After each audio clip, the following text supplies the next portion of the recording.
Asalaamu calaykum waa idin salaamay caanaha wiilkeyga oo qasay haya caanahaasito waxaa loogu talagalay ilmaha sanadka jiro ilaa 3 sano laakiin ani insha Allah keyga markuu sanadkii 3 bilood ii gaaro waa ka dhaafi rabaa hergab waa nagu dhacay kaniinadaas kii hore waxaa waa beebiyaasha kaniinitan anaa iskale caanahaasna beebigeyga iskale jikada saani u eg tahay waxaa rabaa inaan hagaajiyo howl ka qabto marka insha Allah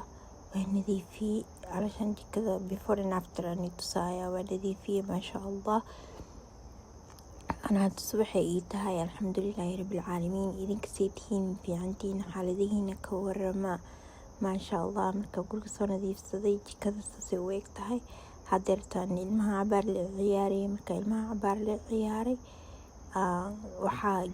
إن إسكاها جيو لايك فديقة فديقة إلا ماركنو إن محلها like hallwayga oo jikadii meel kasta ayaa iska hagaajinaya ma sha Allah haddana qolka nadiifinaya soo ujeedtiin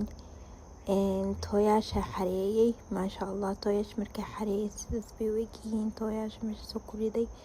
hadeertaaniitina ilmeyga u soo qabeeyay marka waxaa rabaa inaan seexano wiilkayga yariiska wuxuu dooranayaa علشان dharku xiran lahaa keygeeriskana waa ujeedin waa wasixiyey this morning I forgot to take my medication or vitamin K and I'm doing